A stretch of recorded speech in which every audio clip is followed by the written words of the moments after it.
Balls are back. Yeah, they had us the first half, I'm not gonna lie. Oh, could be Wayne! I think I got my swagger back. Oh! I love it, baby! Them orange britches. Something about them orange britches. Tennessee wins! Out by Tennessee to one Jennings. Jennings makes the catch. Ball hit high in the air into right field. Going back is Sayre. And Tennessee can say hello, win column. A grand slam in the bottom of the ninth. You can't draw it up any better. We just won a basketball game, and we're very happy right now. I made up my mind. I don't expect to ever look back. I'm going to stay at the University of Tennessee.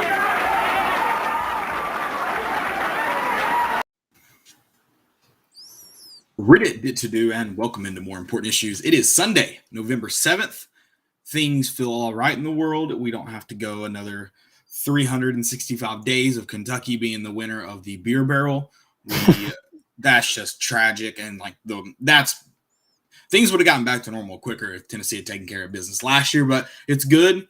Alante Taylor said it best. Tennessee doesn't lose to Kentucky Saturday night. Fix the problem, the one-year problem. I'm sure Rick Barnes and the boys will do it again in basketball here in due time. I was wrong. I was wrong that I thought if it was a close game, I thought Kentucky was going to win it. If you want to call out Tennessee for maybe not playing the best football, especially defensively, I don't think that's wrong. But Tennessee found a way to win. And it's other four games that it had won this year. It hadn't done that yet. I'm sorry to just go ahead and jump into it, but I haven't gotten to talk to you about the game, so I feel like we're just spitballing here. But yeah, it was good to see. You had South Carolina, Missouri runaway wins. Essentially, there's nothing in the fourth quarter where you got to really make sure you don't break to hang on to it. So it was good to see Tennessee have a chance to not only, we said it, Kentucky was very beatable, but they're good. So to do it against a good team, to get a win like that, I think it's I wish it had happened earlier in the season, like a win like that. But I think it's good to kind of set the tone into going into this week. Yeah, I mean, that's what makes this win. Like, it's hard to celebrate this win too much because you're like, crap, we got to play Georgia this week. Mm-hmm. But yeah, this game, Kentucky scoring 42 points, having 600 yards of total offense. If you would have said that before the game, I'd have been like, you're crazy. But if that happens, Tennessee gets blown out. Okay. Ooh, interesting. I mean, so if you let Kentucky score 42 points, I would think that you get blown out. I still would have thought Tennessee, if you told me I scored 42, I would have thought Tennessee's offense produced. Yeah, I just figured, I wouldn't think Kentucky would drive down that many times, so I'm thinking you score 42 because of turnovers and different stuff like that. Okay, fair. Clean game from Tennessee. No turnovers, thankfully. One, yeah, the fumble. That was a big one because, it was – you're probably up 21-7. Yeah, that's true. That doesn't happen. That's crazy. Was that the most yards Kentucky's had this year? It has to be. Oh, yeah, 100%. Okay, I think it has to be. I mean, obviously Will Levis had a pretty good game. Did give up I guess you can call it the game deciding pick six, if you want to call it that. But gives up a pick six to Alante Taylor, who's had a pretty good year this year. That's his. Oh no, he didn't get the pick six. He stepped out, didn't he? Yeah, I was about to say he got. Did he have one this year? I feel like Tennessee fans got free cookies, or is it just interceptions? I think it's just interceptions. Oh, okay. So that was. Yeah, I don't think it has to be a pick six. That's fair. That is. That should triple the cookie. Yeah, everybody gets an extra one. Yeah, I like that. But big game for. I mean, that's a big play that he made, and what obviously ended up being very, very crucial in that. I do want to kind of. Everybody's hard. Tennessee's defense. They've been better than they were Saturday night up to this point, but they have been known for giving up big plays in big time situations. In the third and longs, Saturday the big one was the fourth and long. So Tennessee's defense does have to clean up that stuff. The fourth and long though, because if they didn't convert on that, Kentucky fans they're going to lose it on that missed face mask. So my theory is we gave it to them. We didn't want another delay a game. Right. Well, we wouldn't. we didn't want them to blame it on that. We wanted to Okay. be the reason why they lost the game. I like that theory. Speaking of Kentucky fans, my favorite thing I've seen on social media since the win is Kentucky fans that are like, look at you guys celebrating a win over Kentucky. I'm like, so you know how miserable your program is? Who said that? Like Kentucky fans will like tweet at Tennessee fans like, oh, you're so happy about beating Kentucky. Look how far your program's fallen. Oh, yeah. I mean, y'all were going to put up a statue of Mark Stoops because he beat JG in Neyland Stadium last year. So it's just that reply is like, so we recognize how bad Kentucky is. I'm with it. I support that decision. That's very true. But no, I mean, first off, you can't ask for a better start. And I think it's poetic that Tennessee is now scoring first play from scrimmages on screen passes that in the past few years would have either gone for negative yards or maybe like a yard or two. I mean, that's been a fourth down fumble, fourth down play call. That's not getting anything. So it seems nice that what's the difference in a screen pass call by Josh Heupel and a screen pass call by another coach? I don't know, but I'm glad that they can produce on screens. Yeah. I mean, Heupel dialed it up. I mean, that play, I was super impressed. I thought Alabama, there was some play calling that I wasn't just too fond of, but in this game, like, I didn't have any complaints. Well, I won't say any, but I'm not going to try and nitpick them right now. There were a couple that I think there was a fourth down we threw behind the sticks. I get it. Get the ball in your athlete's hands, but I think it was like a fourth and eight. Was it 8? Yeah. Okay. And it's just like, and again, I'm nitpicking. What I did like, though, is we've talked about how Tennessee's been able to get its athletes the ball. I mean, they spread the wealth last night in a close game. It wasn't like they were rolling guys out in the fourth quarter and getting them touches. I mean, everybody got to touch the ball a little bit. I mean, Jalen Hyatt had a big play who's missed out a lot this year, maybe due to some injury, but he almost had a touchdown too. Probably should have been a touchdown. I think Jalen would agree with me on that. Not harping on him. I think he needs to say it stepped out of bounds. Is that what they call it? Yeah. Yeah. Called him out. Yeah.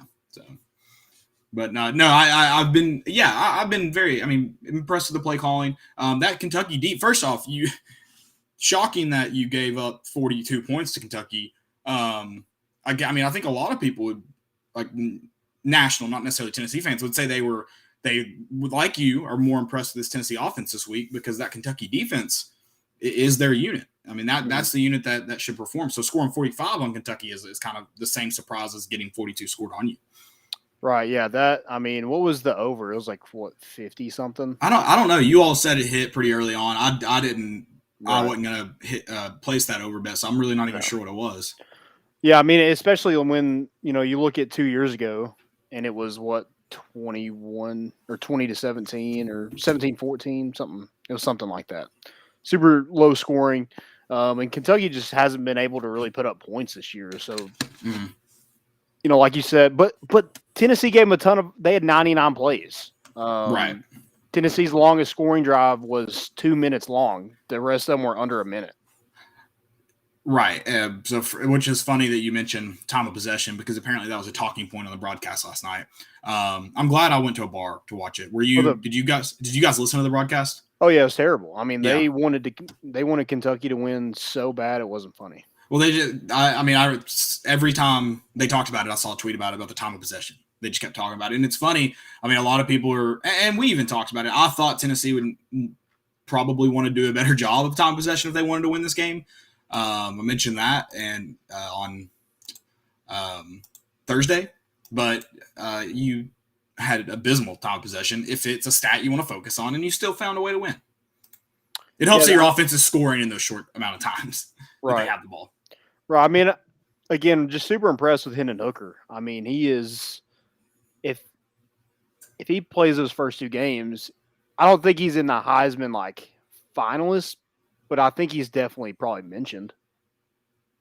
Well, yeah. I mean, 21 touchdowns, 2 interceptions. I mean, that's insane. And this is nothing against Hendon Hooker, but there's not anyone on the best teams that are just, blowing the stat categories out. Like, there's not an obvious Heisman candidate. Right. So I think he would benefit from that as well. Is he in the talks? Probably, just because there's not a ton ahead of him. So nothing against him, because like you said, those stats are impressive.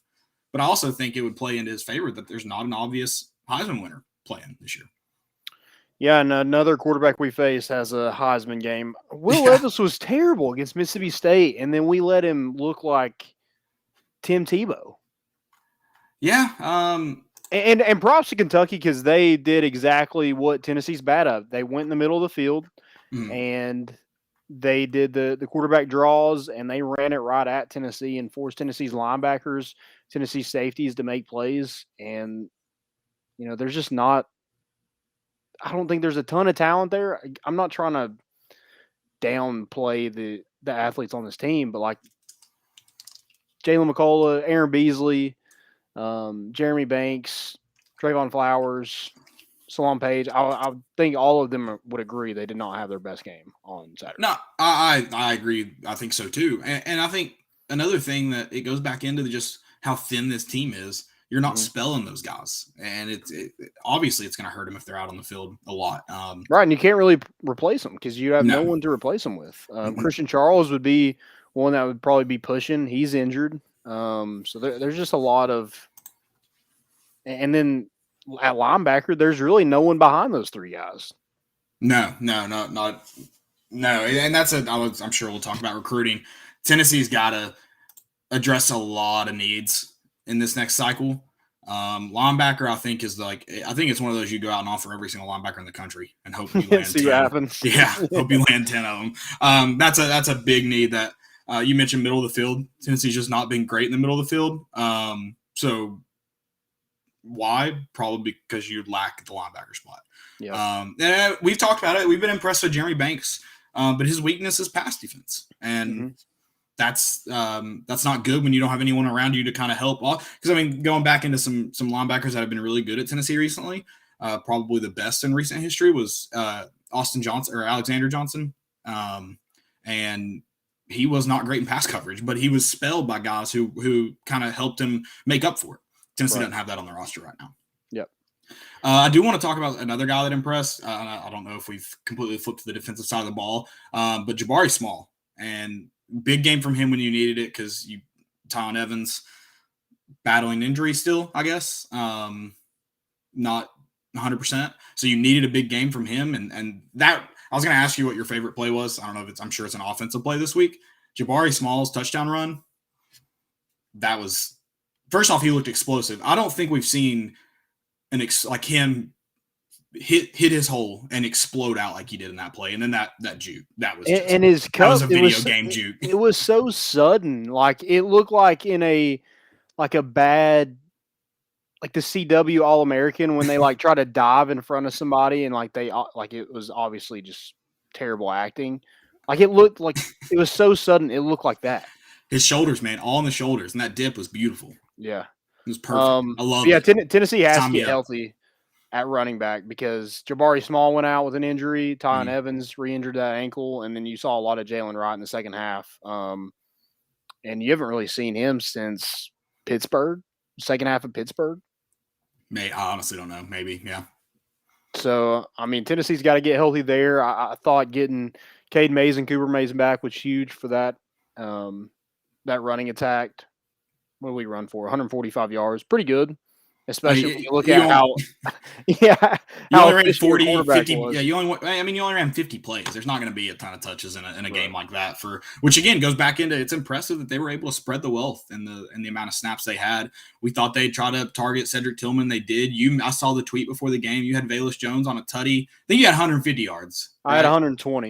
120. So you're close. You were close. But still got the big game from him. Javonte Payton again. He's just I wish Tennessee had him another year. He's a highlight reel. Like he's a highlight reel. Yeah, it'd be nice to. He doesn't have this was his COVID year, wasn't it? Yeah, he does not have another year. Okay, and Velus does not either. Cedric Tillman can come back next year.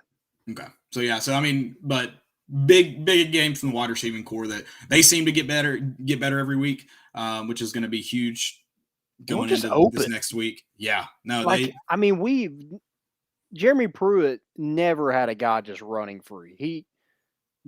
Jim Chaney could never dial up a play where somebody's just wide ass open, and we didn't have the quarterback that could hit somebody that was wide ass open. It didn't even matter. Didn't even matter. And I do kind of want to go back into that. You said if Hendon Hooker starts the first 2 games, you might beat Pitt. You have a better chance probably. Yeah. He came in, almost won that game for you, and Heupel's got to be thinking the same thing. I wonder kind of how, assuming Hendon Hooker leaves, I don't think he's improved his draft stock enough this year. I think Tennessee might get another year out of him. Yeah, I think this, like you kind of mentioned it with the Heisman, there's not just one guy that's just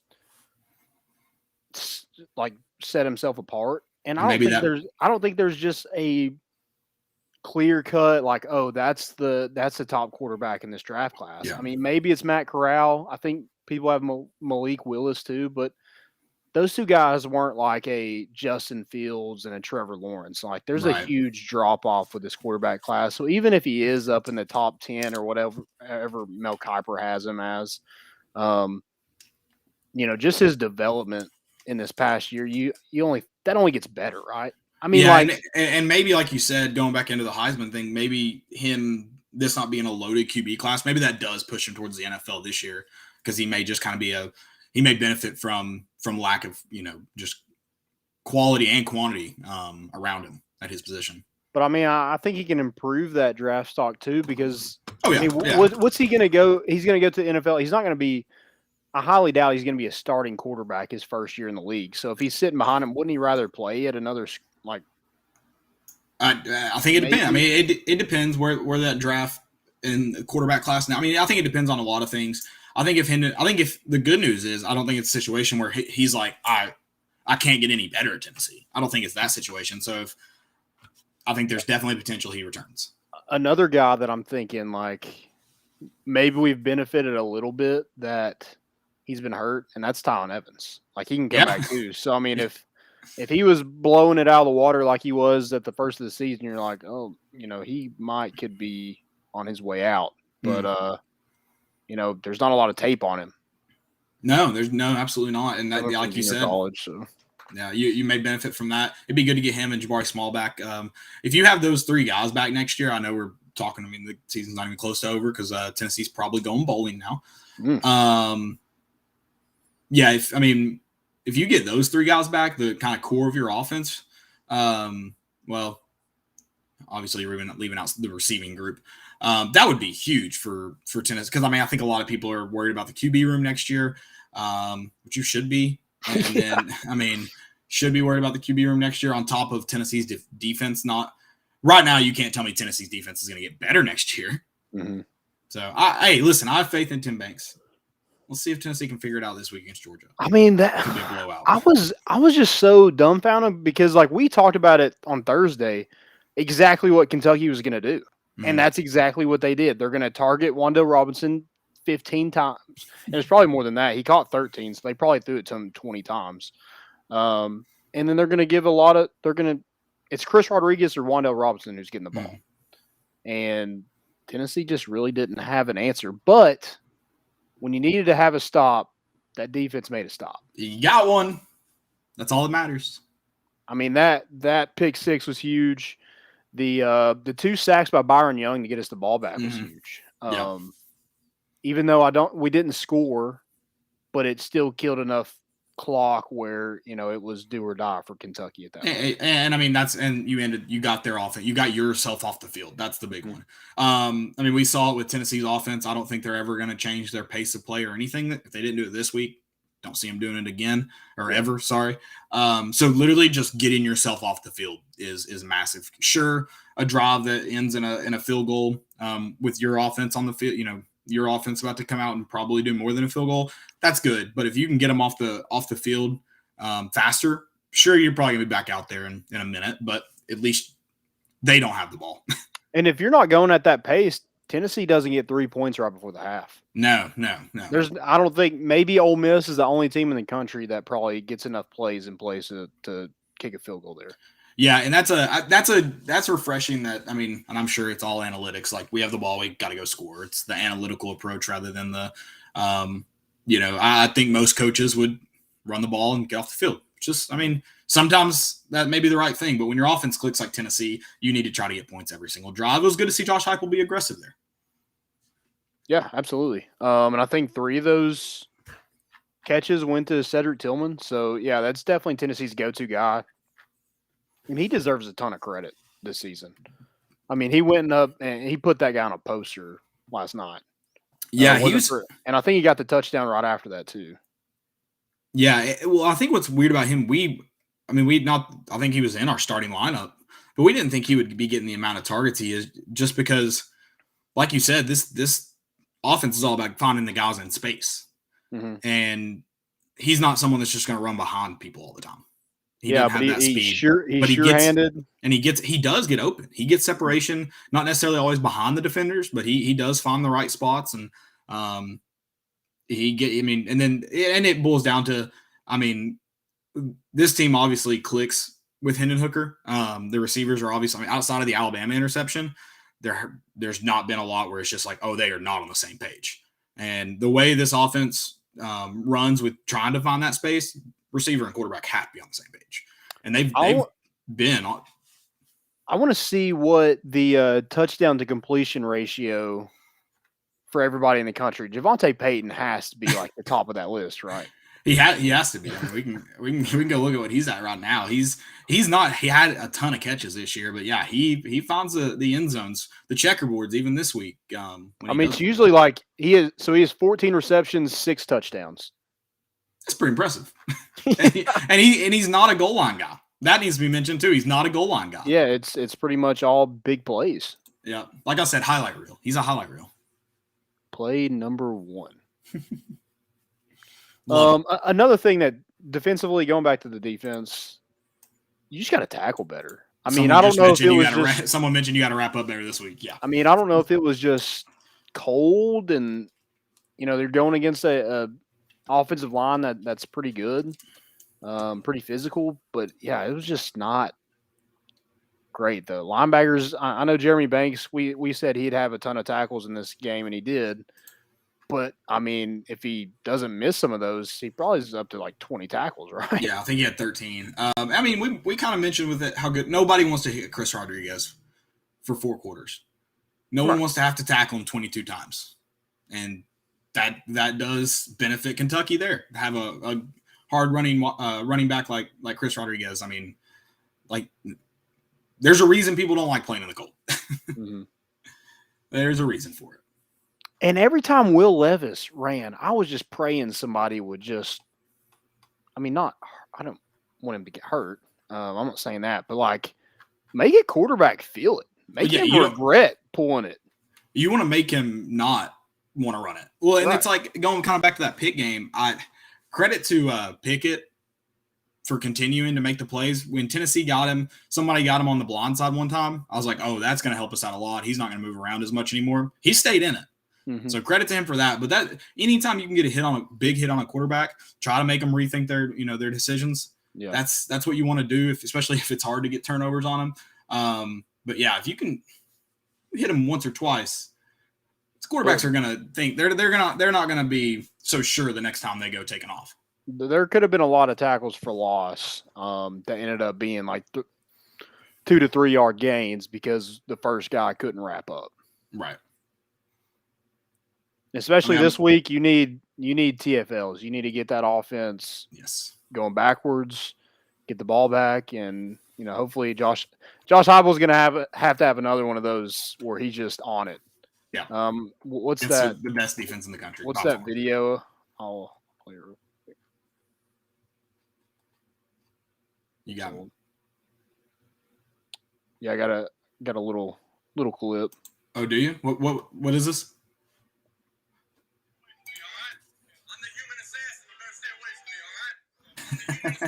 Yeah, that's what we want. That's what we needed. He tried to warn everybody in spring practice that he was the human assassin. He's a lefty, isn't he? Yeah. Well, hefty lefty. Left-handers are dangerous. They are. I know that. You can't trust them. Not at all. Not at all. Speaking of guys that hefty guys, what about Kentucky's kicker just being a unit? Yeah. He must not be having a great season. I feel like we would have heard about a chubby kicker already. They get talked about a lot. The only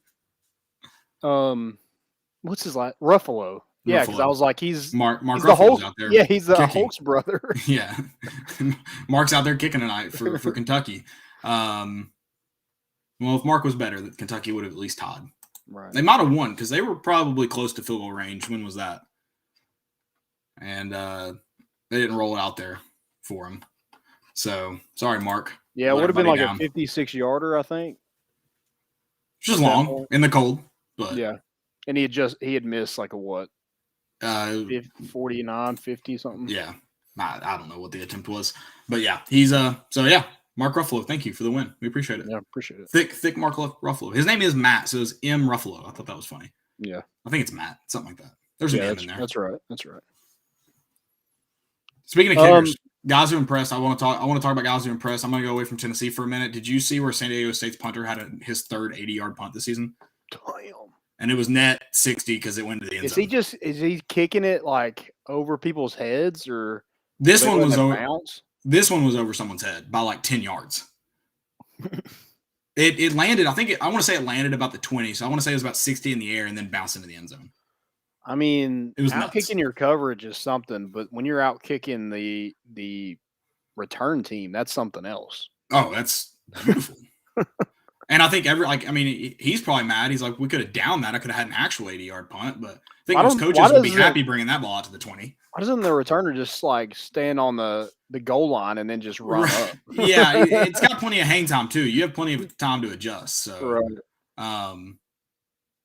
yeah, that was but no, it was a bomb of a punt. But I do want to talk about some players that impressed for Tennessee. We went through the offense.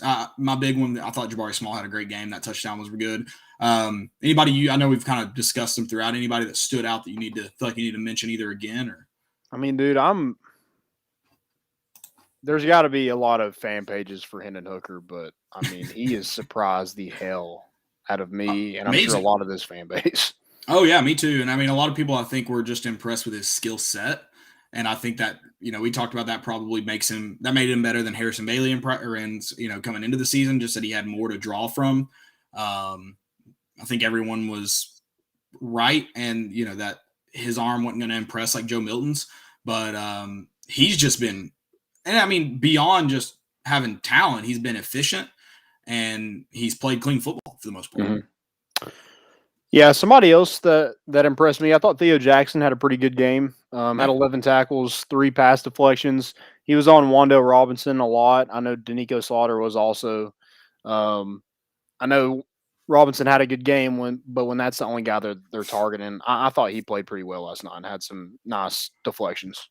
Yeah, I think those guys that have been playing pretty good ball on the defensive side continue to have good games. Obviously, they're going to have to make some more critical plays, and they're going to need some help from others. But I think the guys, Theo, McCullough, Banks, the guys that have been Byron Young, that have been there doing it, they continue to do things that impress.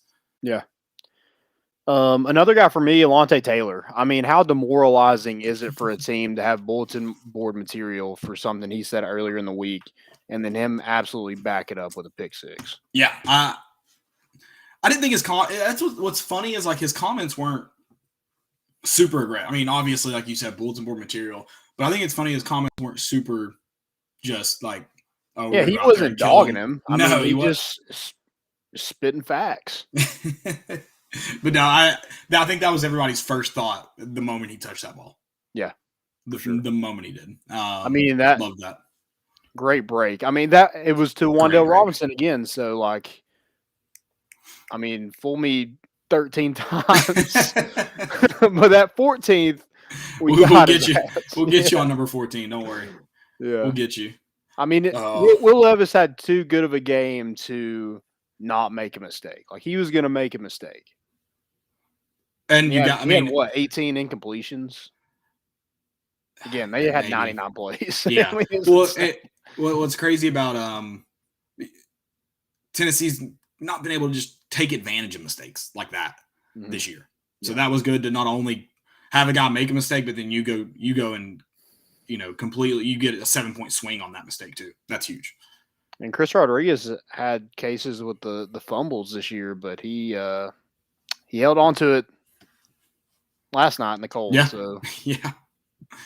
Yep. And I'm watching the highlights right now. I mean, even on some of his big runs, Tennessee they hit him hard. So credit, kind of going back into what I said about Pickett, credit to him. He kept running. He kept their playing. longest play was 31 yards. So, I mean, they drove the field most of the time. I think they were 6 for 6 in the red zone. I think we're 2 for 3. So that's definitely got to get better. I know we're about to talk about what needs to. Let's do it. What needs to impress? No, guys? I mean, we've kind of hit on them all. I think I've mentioned all my guys that continue to impress me. I think I've hit on them all. And keep getting those tight ends involved. I like that. Yes, love a little tight end action. Mm-hmm. I thought Byron Young. I know we mentioned him earlier, but his 2 sacks were huge for that defense. And kind of segueing into that, I think Tennessee does need to blitz more on third down. I mean, sending 3 and 4, just we're not getting there. We're giving them all the time in the world, and I don't think our DBs are necessarily quick enough to just keep up with all these good athletes in the SEC. Yeah. I mean, just find 3 sacks is not anything to complain about, but and most of definitely them were in.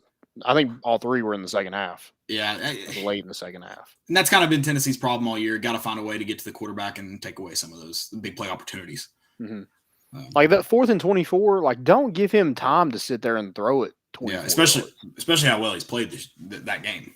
Right. I mean, Levis had pretty much all day to throw it every single time he was in the pocket because Tennessee wasn't sending anybody. And I get it, like you don't trust your safeties and your linebackers in coverage. I get it, but they're not doing it. Some's got to give because it's going to keep happening. Like, people are going to keep hone in on that. Yeah, they're not doing it right now without the blitz. Try to get some pressure. I agree. I'd like to see Tennessee blitz some more, and because that one that Byron Young had, it was a stun up the middle.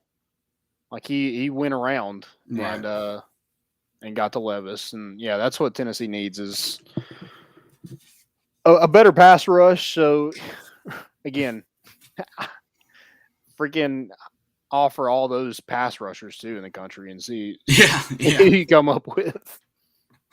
Agreed. Go offer them all. Don't do the Derek Dooley and don't recruit any. Right. Go offer them all. Do the opposite. Golly. Okay.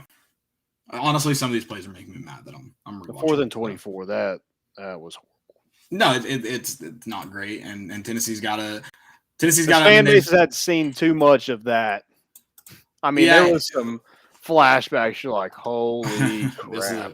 Well, and it's like this is Tennessee did. You mentioned earlier. I mean, probably shouldn't have been a 4th and 24 anyways, but hey, you got to capitalize on opportunities when you get lucky and not only not get the 15-yard face mask call against you, but also Bob Stoops pitched a fit and got his own 15. So you got to take advantage of those opportunities. Mark, sorry. Yeah, he's no Bob. No, he's definitely not a Bob. He's no Bob. Was he 2-7 against the Vols? He's the Bob of Kentucky. Yes. Oh, yeah. And then he's not won a game in Starkville. So yikes. That statue, baby. Right. But yeah, and that's the thing too, is that 4th and 24 hasn't necessarily been isolated. Tennessee's been giving up long 3rd down plays all season. So it's not like I'm harping on that one 4th and 24. Yeah. So they've got to find a way to be more advantageous in those chances and try to get off the field. That's another thing about Tennessee's defense. It's like they're not giving up huge plays. They're keeping a lot in front of them, but you don't want to get giving up Kentucky did come in and execute a good game plan, but you don't want to give up 42 to an offense like Kentucky. Right, and you don't want to give up 12 third downs. No. They were 12 for 17 last night on 3rd down. Yeah, so it wasn't just an Alabama offense that ticked really good that they got you into it. Yeah, I mean, definitely not ideal. Yeah, and it's not an Alabama offense. It's not an Ole Miss offense. It's Kentucky, and you just couldn't find a way. Right. But you did find a way. You did find a way when it mattered. You finally got to stop. Right. Good for Tennessee getting this win. I don't know anybody else you want to talk about as far as guys who impress or needs moving forward. Are we gonna talk recruiting? I just kind of want to mention the commitment. everyone thought him coming to Knoxville meant something. I did too. It doesn't. He's going to College Station. Walter Nolan committed from Pal. Going to A&M. That's a tough one to lose. It is tough. It is in your backyard, but he's not a local guy. Right. But it is in your backyard, so it stings. Mm-hmm. Yeah, I mean, the kid's been to 4 different high schools. Like, I mean, it wasn't like he was for sure coming to Tennessee. I think Tennessee was in it a lot because of Rodney Garner and his track record to get guys in the NFL. But when you go to College Station for a visit and they beat Alabama, I mean, that's hard to beat. Yeah, no, absolutely. It sucks. Tennessee's got to find a way to recruit somehow, some way. Yeah, it's not looking good keep for your recruiting roster him. next year. I don't think it's necessarily over. I mean, especially when he's, kind of had Tennessee out and put them back in and had them in the top 3, and then, Florida looked like the favorite. They weren't in the top 3, and then, it was kind of Tennessee and Texas A&M. Texas A&M keeps winning somehow, some way with Zach Calzada, and their defense is good, I guess. I don't know. It sucks. It does suck. Especially when you go to a high school where their fight song is Rocky Top. It's unfortunate. Yeah, but like you said, the good news is it is not over yet. I don't think till he's on campus, and even maybe then it's not over. We mentioned that. I mean, definitely a win in Tennessee. Definitely a win in Lexington. I think that helps with recruiting. Getting a win over a top 25 opponent, number 18 in the country. Mm-hmm. Got to hit home with some recruits. I think there were some recruits there. I don't know if they came as fans or came as like Kentucky recruits, but I think they were there for Tennessee. I know Joshua Josephs was there, so interesting. I don't know how that works. I don't know. Maybe they just got them a ticket to the game. I don't know how that works. Making up for that Bowling Green game, but you didn't have anybody. Right. Yeah. Got to get them there. Walter Nolan is supposed to still make a visit to Tennessee. I don't know if that's going to happen now or not this weekend, so we'll see. But he doesn't need to come to town this weekend. He's good. He can stay in North Knoxville. I mean, the good thing is he's still here. No, yeah. I mean, their season isn't over, so I don't think Tennessee's out of it, but it's obviously not good when he commits. So not a good sign. But yeah, that one's. I think if Tennessee had landed, which I don't think he would have committed to Tennessee at the same time he committed A&M if it had happened. But I think Tennessee, if they can get one guy in here to kind of start the ball rolling, get one guy to pull the trigger, I think you can maybe have a couple of those guys that are maybe kind of waiting to see how some things play out as far as just. I mean, there's a lot of. I mean, Josh Heupel's not a big name. He's not been known for recruiting. He's only been a head coach for 3 years. He wasn't just going to come in here and have guys that want to play for him right off the bat. So he's kind of behind the 8 ball in that sense. But his staff's got to figure out a way to get some talent here on campus because right now it's not looking great for next year. As it currently stands, will it all work itself out? Yeah, but if you're like Dan Mullen and just kind of waiting for it all to figure it out, you'll be towards the bottom of the SEC in terms of recruiting rankings. Yeah, definitely want to get that picked up. I'm sure the transfer portal will be another big thing because Tennessee's been successful in the transfer portal. You look at Hendon Hooker, Bayless Jones, Chase McGrath, Caleb Tremblay, Dejon Terry. I'm missing some. Javonte Payton. I mean, that's pretty. I don't know. What's the success rate for coming out of the transfer portal? But Tennessee hasn't had a lot of success in the past. Right. Well, this is kind of the first year. From other schools. This is kind of the first year that you can bring in guys that can play day one without having to be a grad transfer. So I think that is definitely you're seeing another one. Sorry. Yeah, you're seeing more success because of that. But I mean, and even if Tennessee's able to fill out a good, solid 25 guys in this recruiting class, they're still going to need to take advantage of the transfer portal because they're down. Right. So that's obviously going to be a need regardless this year. Hopefully, you don't see an influx of guys leave after this season. I think there's potential you do just because there's probably some guys that are still hanging around that they weren't out when Pruitt left, but they also were like, I might look somewhere else. And if they didn't get the playing time or maybe they're ready to I think you'll you'll probably see a decent amount of guys that leave. That hopefully that won't be the case with Heupel if he's here in 4 years.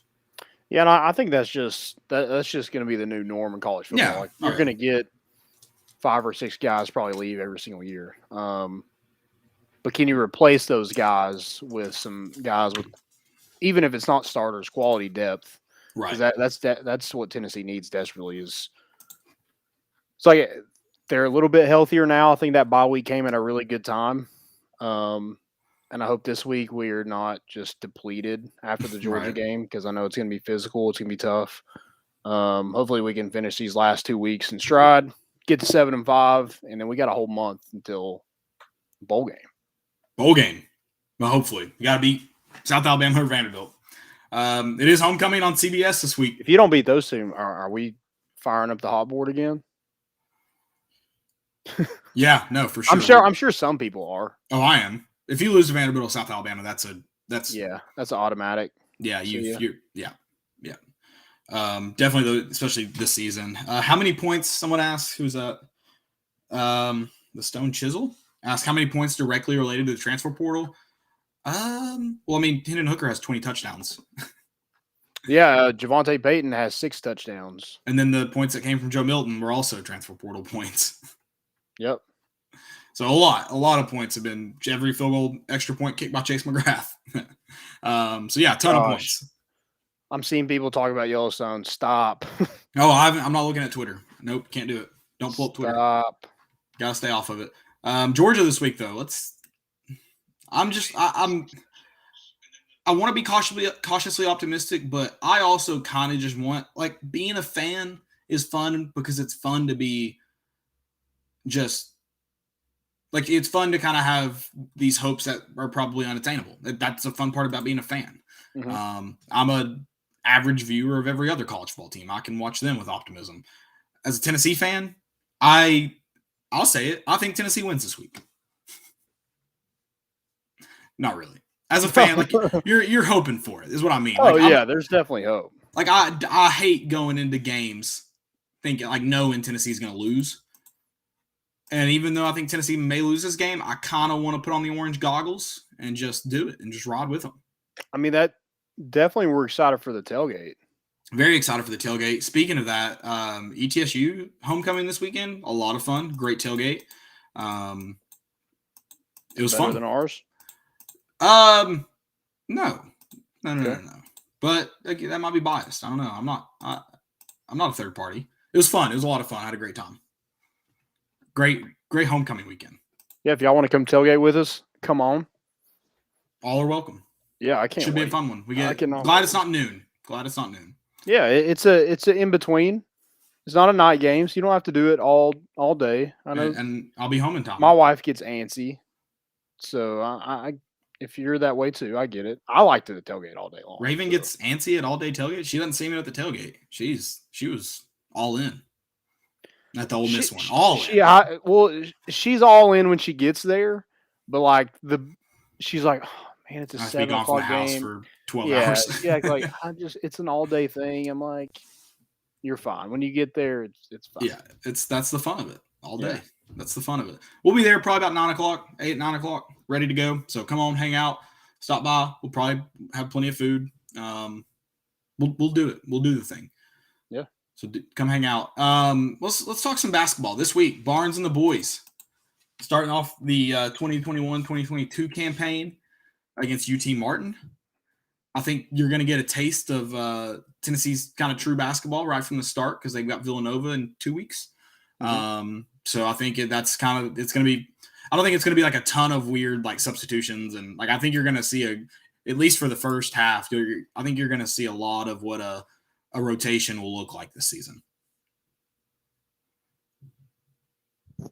Yeah, I'm interested to see, like, first of all, is John Fulkerson healthy? He's coming back from a broken thumb. He didn't play in the exhibition game. Do we see a full dose of him? Is he full go? What's he going to look like if he's not? Who's the guy behind him? Is it Urosh? Do you see maybe play smaller and play maybe Brantley Hunley Hatfield and Olivier? Do you see anybody else? I'm interested to see kind of what that looks like, and I'm interested to see who comes off the bench first. Yeah, that's kind of like, I think that's why it's good that Tennessee's kind of getting these early matchups in the Villanova, UNC, Purdue, whoever it is. That you're not gonna be sitting on like a weird rotation for 2 weeks where they try and figure that out. I think you'll get some of that from the get go. I'll be shocked if Fulkerson starts this game. I mean, he's a 5-year guy right now. I mean, Tennessee knows what they have in him, so I don't think they're necessarily worried. So I'll be shocked if you see Fulkerson start, and I may even say I'm shocked if he plays against UT Martin. Okay. Yeah, definitely. You definitely want to get him going at some point because in 2 weeks you play Villanova. Yeah. So that's your 3rd game of the year. So definitely want to get him ready for that. I hope this team is eager to get back out there. I know probably last year they had a bad taste in their mouth having some, really talented guys and it just not coming together, for COVID or whatever reason. The team just never clicked, it seemed like. It looks like we're going to be a lot better 3-point shooting team. Yes, it does. But how good is this team defensively is what I want to know. Last year's team was pretty good defensively. We weren't great offensively, but, we could lock down some shooters and stuff. So, having a true freshman point guard, how does that work out? You don't have just an incredible rim protector. And, Vescovi and Josiah Jordan-James, I think they're good for what they are, but they aren't just like locked down defenders. Yeah, no, yeah, and that's that defense is gonna be interesting to like. Do you even really have a true guy? I mean, Josiah Jordan-James is that your best defensive player right now? Which I'm not saying it's a bad thing, but you're gonna need more. I mean, he's gonna pad the stat category. We know that. Mm-hmm. So yeah, definitely curious to kind of see how this defense works out. And I don't know how good UT Martin usually is. But you do get ETSU on Sunday, who will be a good kind of tuning up opponent before you do go and play Villanova in the Hall of Fame tip-off. That ETSU, I mean, they're a smaller school that isn't going to necessarily play with Tennessee, but I mean, there could be a tournament team that that'll be a good test early. And I think that's a perfect game to, like you said, you want to get John Fulkerson in it before those games, and I think ETSU is going to be a perfect opportunity for him. Yeah, and Des Oliver would be the Desmond Oliver, yeah. Former Tennessee coach. Buck up. Let's get it. Is Olivier a dude? I've been sold on Olivier since he stepped on campus. I'm just waiting for him to come into his own. I've been a believer for a long time. So I'm going to go with you haven't stopped believing. You're telling everybody don't stop believing. So I believe he's a dude, but he's got to take the necessary steps to be a certified dude. There's a difference in a dude and a certified dude. So what about Justin Powell? Justin Powell is a dude. Wouldn't be the right word for him, I don't think. I have to figure out the right word. Stud. He might be a stud. He might be. Okay. We'll see. Ask me again on Thursday. I'm loving his baby face. I just think like people are gonna hate him. Oh, when someone like that beats you, it's like when someone like John Fulkerson beats you. Yeah. It's like how? Yeah. So I think there you go. Love it. I like it. Babyface assassin. Like it a lot. Anything else for basketball? Obviously, we mentioned Tuesday. Is it 8 p.m. tip-off? 7 p.m. A little early, getting eased into it. 7 p.m. tip-off against UT Martin in Thompson Bowling. Then you get ETSU on Sunday. And then that Saturday, next Saturday, Villanova, 1 p.m. They haven't announced the South Alabama game, have they? It's probably going to be noon. I think they try and don't they usually try and schedule it where like men's basketball and football? They will with that big of a matchup. You got to, right? I think it'll be a 4 p.m. SEC Network game. I think that's what it'll be. Okay, that works. Don't hold me to that. I could be completely wrong, but I still don't understand why Georgia is the homecoming game. I feel like it could have been South Alabama. I don't get it. What? Whatever. Maybe something about homecoming gets the boys riled up. Yeah. Maybe something about anybody that's big into Greek life knows exactly why homecoming is this week and not next week. Please let us know. Oh, you think? Oh, are we going after the fraternities and sororities for this one? Was that what we're blaming? Okay. Yeah. All right, I'm with it. We can do that. All right, so I want to talk some college football, but we need Dan Mullen to stick around for a couple years, right? Dude, that's a really good job. I just don't know, like, how much. Who else would they get? So my brother threw a good name in the hat, but I don't know if it's real, and I would hate this guy, James Franklin. He's linked to every job ever, though. So, like, does he end up at USC? What's a better job, Florida or USC? Right now, today, Florida. Yeah, I agree with that. But it's definitely easier to win at USC in the Pac-12. And it's I don't disagree with that take. But it's like, I think it's also more than just about your opponents. Like, I mean, and USC sells itself to an extent, but Florida's also got the recruiting that Florida has. And I know California is a good spot to recruit too, but Florida's a different animal. And then I think having the competitive schedule that you're on, you're likely to play a primetime game 10 times a year. I think that helps sell it. And then, I mean, I don't know why Dan Mullen, I mean, not that he's always been a phenomenal recruiter, but he recruited decent at Mississippi State. And you think that should carry over somewhat to Florida. But I think James Franklin, he was successful, again, for Vanderbilt, but he was successful at Vanderbilt. Yeah, I would hate to have him back in the East. I don't know what's happened at Penn State. I would think that's a good job. It's kind of like a Tennessee position, though. It's like when you're down, having to play Ohio State every year, like that's tough to kind of overcome. Where Florida and Georgia have been on a kind of similar path to each other for the last 10 years. So it's like, even when one team's really good, you're not just getting beat up on them 3-4 years at a time bomb. So it doesn't put you behind the 8 ball there. So I just think he's kind of underachieved at. He has. I think so too. Penn State. So, like, would Florida fans even want that? Oh, probably not. Knowing that he's underachieved. Probably not. Because, I mean, we can all agree Dan Mullen overachieved at Mississippi State. Yeah. Does Jim McElwain get a call? They beat Western Michigan last week in Maction. Yeah, I think Jim McElwain should be on their short list. I agree. And then that guy at Arkansas State's been pretty good. He is. They should think about giving him a call.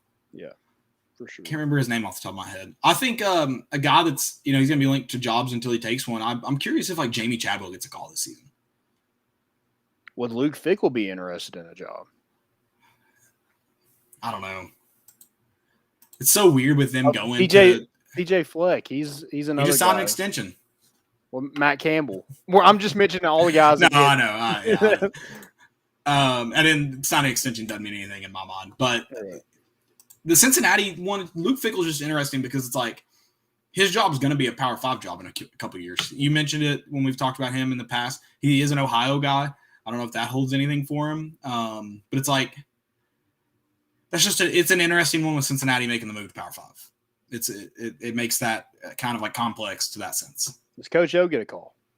He should. Didn't he say he's done coaching for a while? Dude, I mean, they gave Alabama a run. Yeah, he's a heck of an interim coach. Yeah. Heck of an interim coach. The man can interim his butt off. Brady Hoke. No, he's not. No, he's not.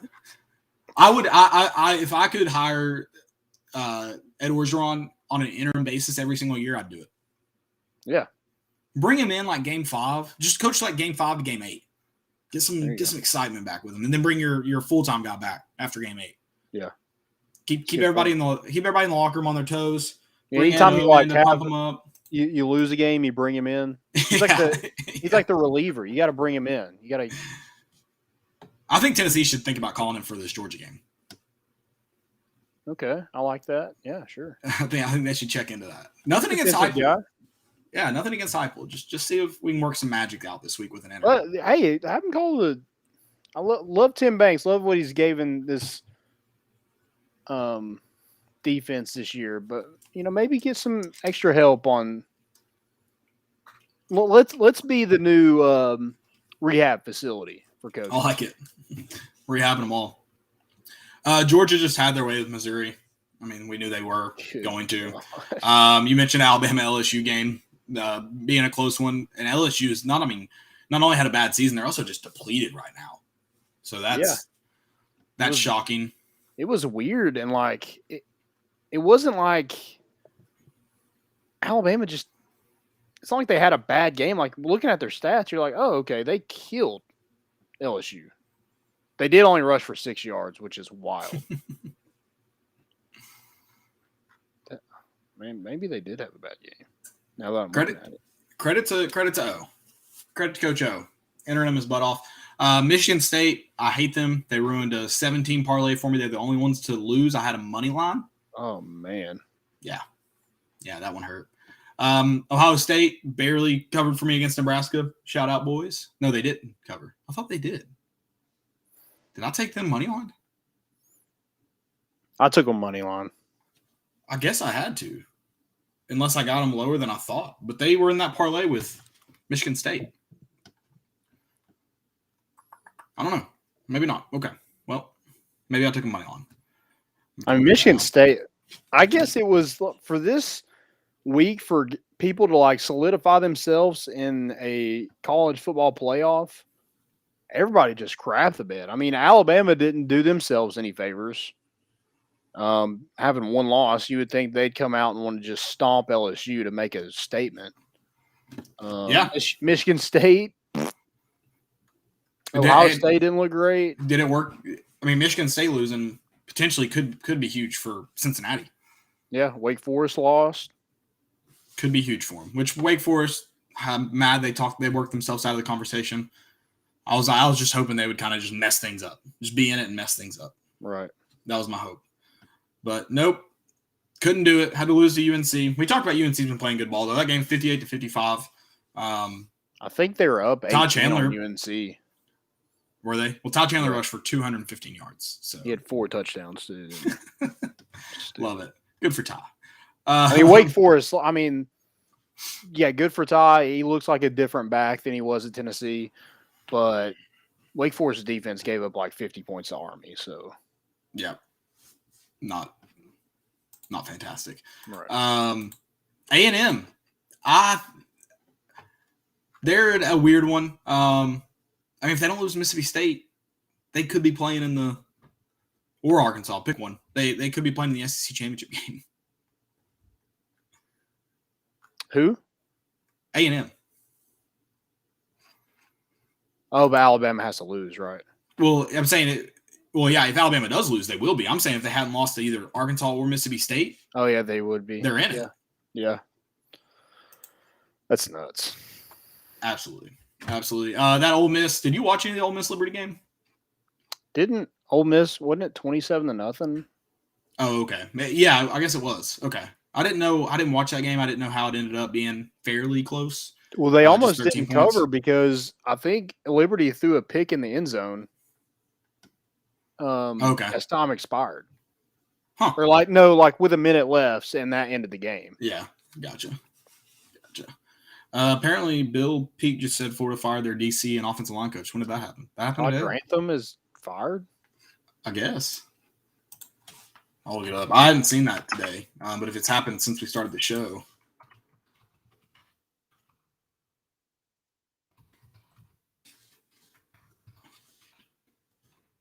There's a hit on Google for it. Yep, yeah. Todd Grantham's gone.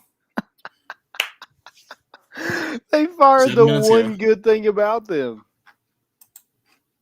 But someone had to be the scapegoat. Right. I mean, yeah. And I think everybody kind of knew it would be Todd Grantham at some point. Yep, just came out a few minutes ago. NC State over Florida State. Florida State continues to be terrible. Love it. Wisconsin big over Greg Schiano. Does he get linked to the Florida job? When's he going to get his big break? Yeah, that's a good point. And then San Diego State. In the world. So, yeah, John Hevesy, their offensive line coach, is also fired. What a weird – I wonder how they got to those two guys. I mean, you can't give up 40 points to that South Carolina team. I get it. I didn't watch that game. That game had to just be ugly, right? You would think, and I tried to look up South Carolina's quarterback, and I'd never heard of him before. Is it not the grad assistant? No, it's somebody else. It's not? Okay. It's probably a walk-on from it must be Iowa or something stupid. Huh. Interesting. We'll see who. And apparently he didn't let anybody speak to the media after the game. Love that. That's on his way. Yeah, that's a Butch Jones move. The Stone Chisel, he had asked this question. We need to look it up. How many points do we average per minute of possession against Kentucky and yards per minute? He looked it up. Averaged 3.3 points per minute of possession. That's crazy. Yeah, because we had 13. Yeah, the ball for 13 minutes total. Not a long amount of time. That's insane. Damn, I mean, we didn't do our defense any favors. No. Jamie Chadwell by scoring. didn't hit the over again. Yeah, no, I mean, at least you scored. I mean, at least it wasn't just 3 and outs. That's the good news. But yeah, that's not ideal. Hey, y'all want a system bet? Let's hear it. The Service Academy is under. It wouldn't it's hit like Force, though, would it? Like when they play each other. Like when they play each other. Oh, yeah. God, I mean, what is it even at when they play each other? 28. So it was 37. Wow. Yeah. So they hit. It was 35. They went to overtime. This one it still didn't hit. Wow. Did you see their setup for the game this weekend? Is it the new stadium in Arlington? Is it? Yeah, it's the Rangers, isn't it? Yeah. Dude, I usually hate the way some of the football stadiums looking or football fields look in baseball stadiums, but it looked good. Yeah. It fit correct. You know, they went to they played one in Yankee and it's just real tight. They played one in Wrigley and it's real tight. And then they played, I can't remember where they played a couple of years ago. It may have been one of the two I just named, but they had to Notre Dame, so it could have been Notre Dame and whoever they played had to share a sideline because like the other side, however it worked out, like didn't fit. Disaster. Well, it was just it was dumb, and those are the ones I'm like, yeah, just play it in a football field, like play it in a football stadium. But this one looked good, and the stadium looks good. How new is that? It's got to be pretty new. Yeah, I think it's like this year. New. It looked good. Jason Brown was their quarterback. So Last Chance yeah, the coach. He said he could play. The man wasn't lying. The man wasn't lying. Credit to him. Take that, Florida. That's some slap dickery right there. Where did he play last year?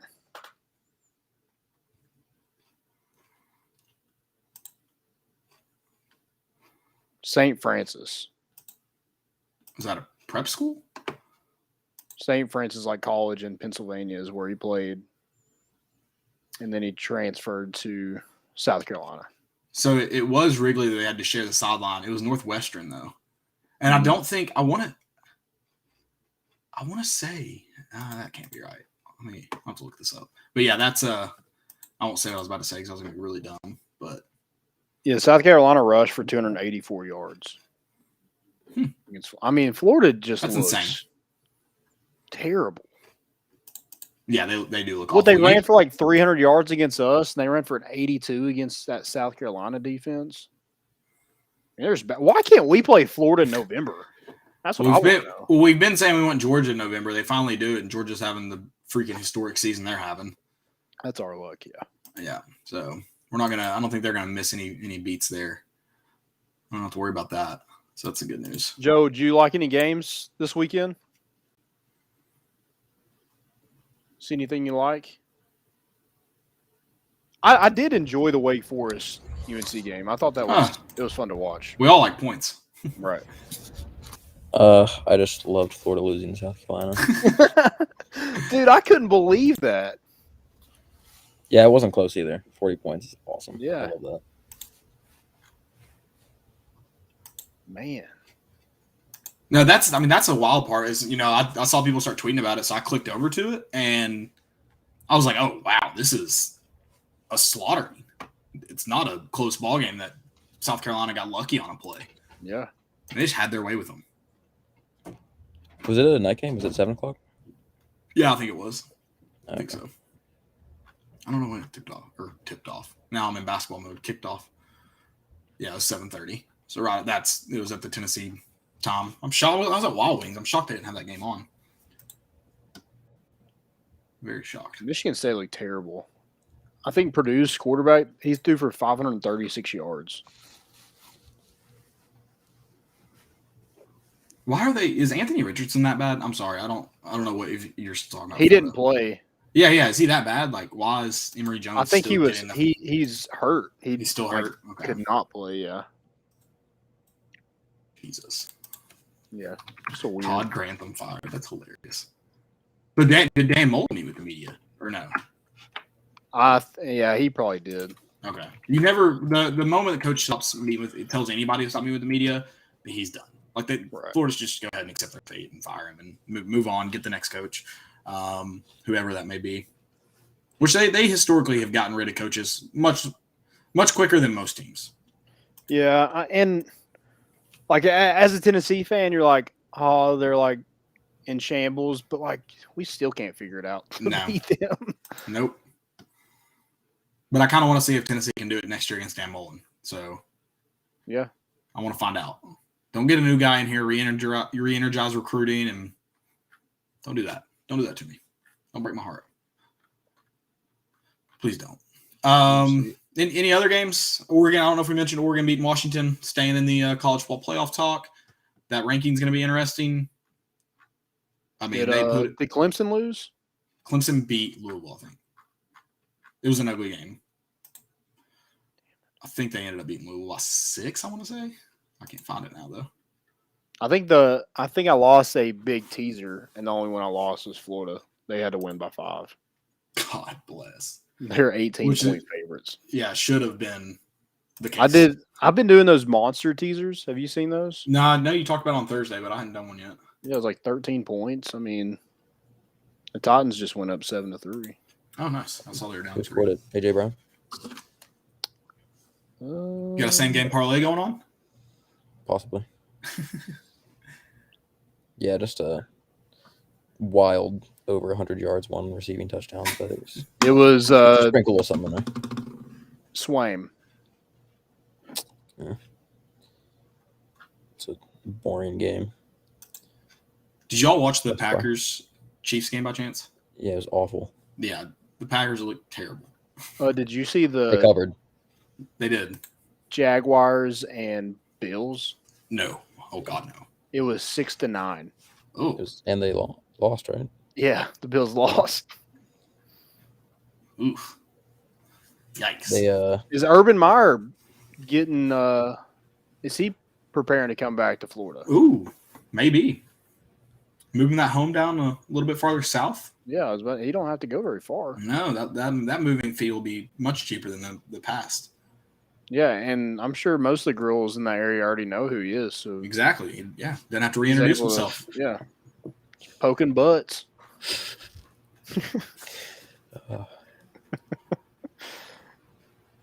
What a horny bastard. I wasn't going to say that. Yeah. It's not wrong. We have any questions? Are we ready to get to our segments? Yeah, let's get to segments. So I know everybody on here is want us to wrap this up so we can go watch Yellowstone. Everybody that's in the they don't want to talk about how horny we should have just watched Yellowstone live today. Like we should have done it. God bless. That I watched the last episode of season 3 again, and it was like almost as shocking as the first time I watched it. I was like, "Good God, this is nuts." Is it that good? Where would you guys place it on, like, compared to like Breaking Bad, like that? Those kind of like tier shows. It's probably up there. I'd put it in the. I mean, the thing about Breaking Bad, it's hard to say it's like as good because Breaking Bad had such a long run.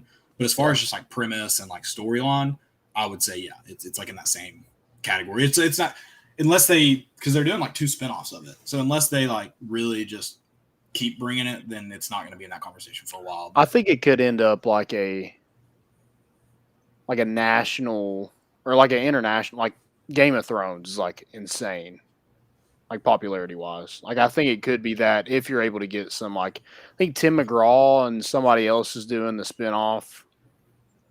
Mm-hmm. Where he's like John Dutton's like grandparents that finally buys his ranch, or gets that land. So yeah, I think it could be up there with Game of Thrones and stuff like that. I think it's that good. I'll have to try it out. It's a great one. Did Ole Miss delete their tweet? Dang it. I think they did. That sucks. They had a tweet, but I only screenshotted like half of it because I was actually screenshotting the reply. But now I don't. Now I don't have it. Should have done it. Dadgummit. All right. Well. All right. Most important. Most important.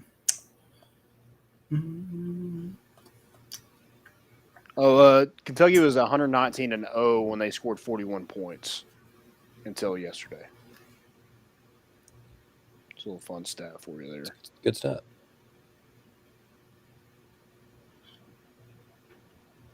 Dadgummit. Official accounts should not be allowed to delete their shit.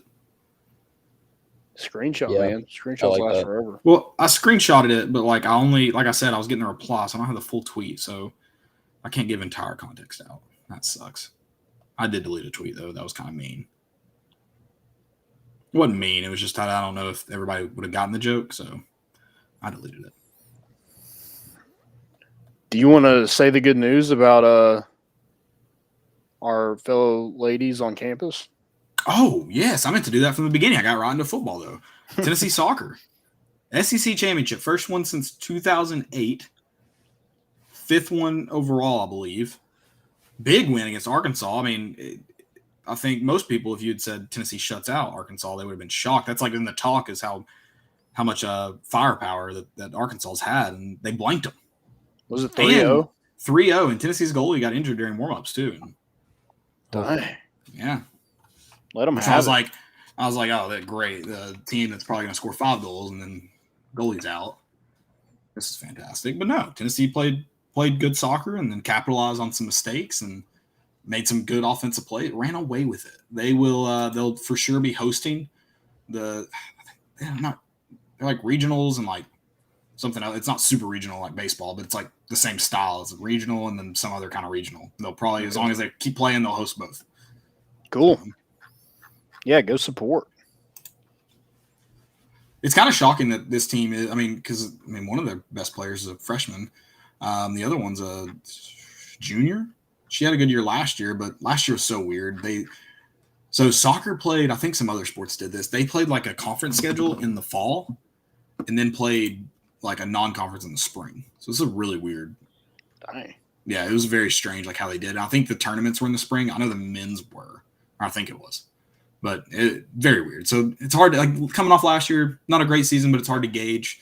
But for Tennessee, pretty good what Brian Pensky and his staff have done and continue to do. And that was I chose to watch it over NFL today. So Danny White I'm sold. effect. The Danny White effect. I'm not giving him credit for this one. It's all Brian Pensky. Sorry. He doesn't get this one. I apologize. Yeah, that's love to see it. I wish Tennessee had a men's soccer team. I don't really have any most importance, I don't think. Do you have any most importance? Did you see the Moose running around on, is it South Dakota State's field? Yeah, what was that? How does a moose get in there? The gate was just open. I guess he was like, oh, this looks fun. It was funny. He was like, it looked like he was like looking for somebody. He was like, oh, not here. All right, I'm out. It was very strange.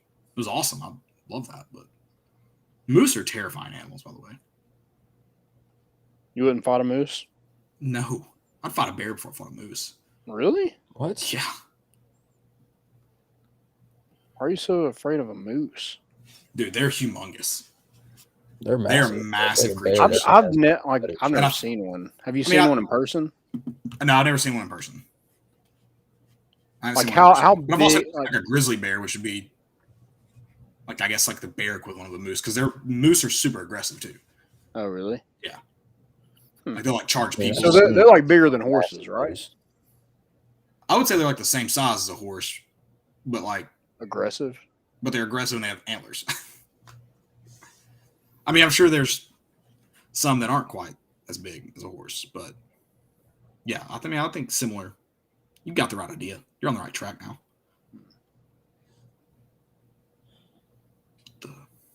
Did you see? I don't think I shared this. So I don't even know his name. The dude from the Hangover. He was on College.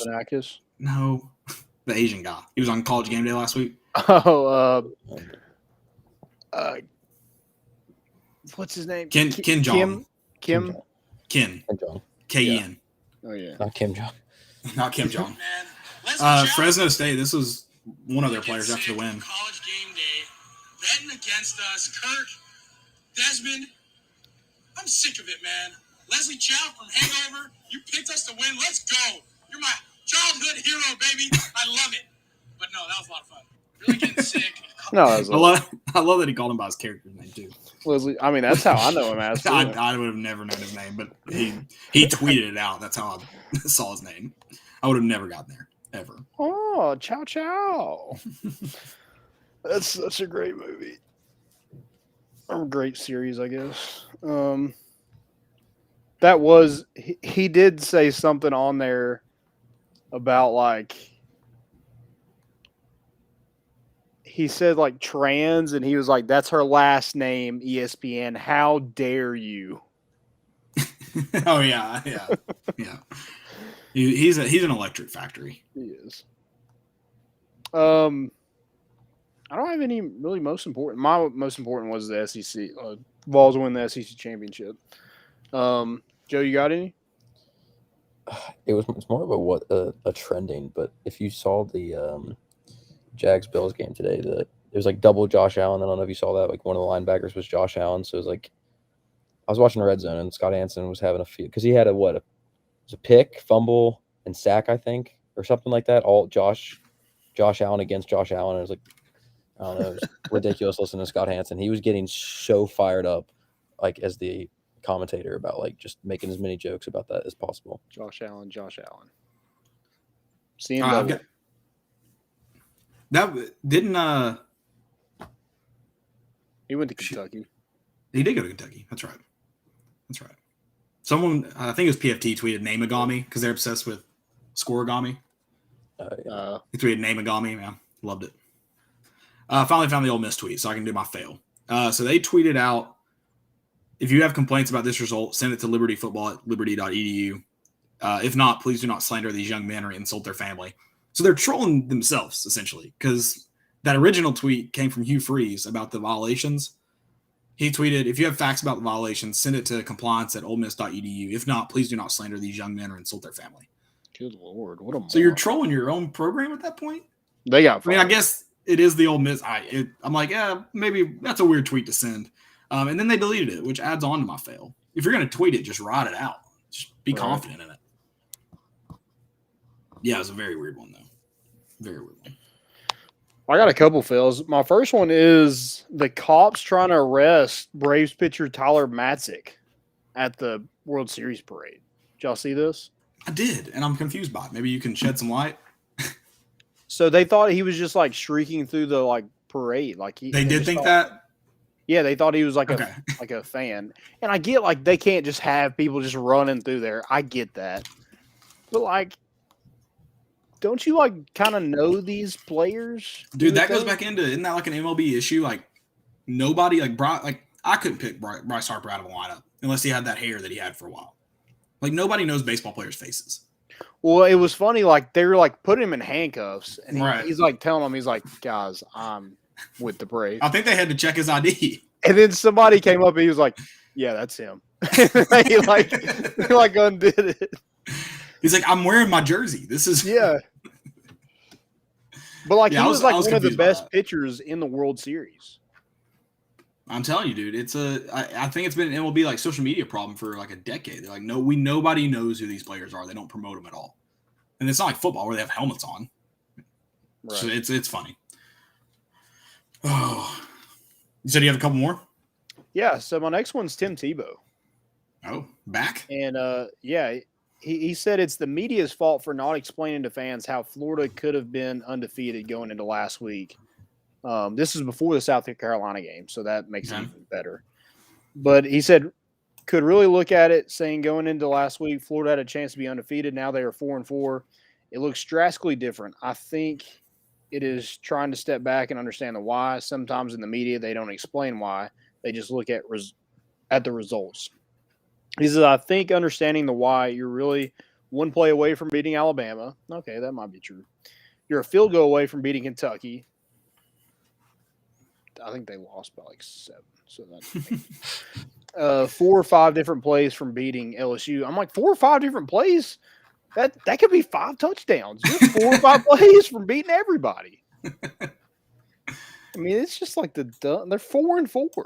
When it's like, yeah, how close? They're 4 or 5 plays from beating South Carolina too, I guess. yeah, they were. That's a good point. That's yeah. It's like, I mean, I think everyone understands the why. It's like, but you are 4-4 with a loss to LSU and now South Carolina and Kentucky. Right. So I don't know if I don't think the why is important when you're 4-4. I mean, we're 4 or 5 plays from beating Florida. So that, I mean, with that logic. Yeah, no, agreed. Tennessee's like 30 plays away from being undefeated this year. Like Florida. Yeah. We're basically undefeated. That's what you're saying. Pretty much. Yes. Exactly. Yeah, that's a weird one. Tim Tebow, next coach at Florida? Yeah, he should be. He would just yell the entire time.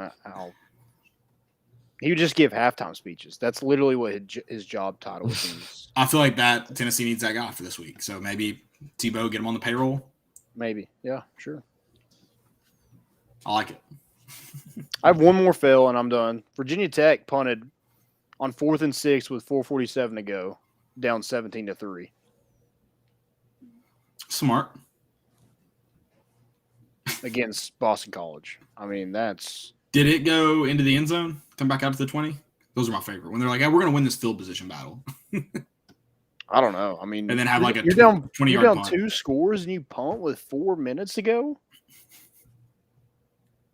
My God. We're done. We're good. Thanks. Appreciate it. Thanks for coming out. Is Fuente gone? How long has he even been there? I can't even remember. He hasn't been there long, right? I don't think so. That's why I'm like, I don't know. And seeing the way Hooker's playing right now, I mean, that should be another fireable offense. Yeah. It can't make Virginia Tech fans super happy, that's for sure. Right. That is for sure. But hey, sometimes it is about the situation. Yeah. He found a good one. Good for him. Joe, you got any? Other than the Chiefs, absolutely just down spiral. They suck, but yeah, what the heck? Did they really beat the Packers? Yeah, but it's just 13-7 and like the most awful boring game ever. It's just I don't know. Not the Chiefs. They used to be fun to watch. Yeah. But Travis Kelce still gets it done in fantasy, so I guess it's all that matters. Is it the baby's fault or is it Jackson Mahomes' fault? Jackson Mahomes. Okay. I didn't win a 100%. single bet in NFL today, so that's a fail. I was digging myself out the whole time, just taking live bets, just trying to. It works. Yeah. Normally doesn't. That's impressive. Normally, I'm like going back in the hole. I'm going farther into the hole. Right. When I try to make up in live bets, that's impressive. I mean, I took the Ravens. I took the Packers plus 2.5 before Aaron Rodgers was out, so I cashed that out. I'm like, that's not going to happen. Yeah. The Raiders I had -3. They lost. I had the Ravens -5. They won by 3. And then I had the Bills. So, yeah, I didn't win a single one today. Dude, that Ravens overtime, did y'all watch any of that? Did you see the interception by chance? No, I did not. Dude, I was on the game cast, but not the actual watching it. I can't remember who it was. Throwing what's his name? Good God. Derek Carr? No. Daniel Jones? Ravens quarterback. Oh, Ravens. Lamar Jackson. Lamar Jackson threw like a little dump off pass. I just could not think. Whoever Vikings defensive end jumped up, batted it down, and then caught it as he was being tackled. And then the Vikings punted it, and Justin Tucker hit a game winning. It was like so anticlimactic. That's the play of the year. And then the Vikings can't score. So all they needed was a field goal. And that's awesome. Yeah. And then it's like when they're in field goal range, all right, well, They won. They had Justin Tucker. Right. Ball game. All right, that's it. I Is lost that my it? train of thought there. I had something there for you, and then we got caught up in NFL. I lost it. We're good. Let's I'm go done. watch Yellowstone. I'm ready. Joe, get on it. All right, I'll go start the first episode, I guess. There you go. The first 3 episodes, the first one's kind of slow. The second one though is off to the races. Balls to the wall. Off the races. So Sweet. But it's really good talking, storytelling though. So watch it's like it. the slow episodes don't bother you because the story's good. All right, boys. Well, it's been fun. We'll be back Thursday talking Georgia. Tailgate Saturday. Back to talk about a win on Sunday. That's our schedule this week. Talk a little basketball on Thursday too. Recap a game. So can't wait. We'll do Tuesday it. at 7. Be there. All right, you'll be there in I'll the be student section, painting up, shirtless. Yep. Nice. I'll be wearing the suit. Okay, I like the suit. Suit's a good look. Do you go jacket, no shirt underneath it, or you go like full suit? Yeah. Sorry, I cut out for a second, but yeah. We deck out. I got the bucket hat, the suit, the Tennessee khakis. Oh dang, you're doing it big. I love that. Why not? I saw Yeah. that. I'm so glad y'all like. If y'all like the guy, that's great. But I'm so glad we just don't have the taco guy anymore. Oh, that was like down it was on good. the baseline. Yeah. That It's that good got to really old really quick. glad that he's gotten to move on. Yeah. All right, guys, that's all we got. Thanks for tuning in. We're bringing the boat in.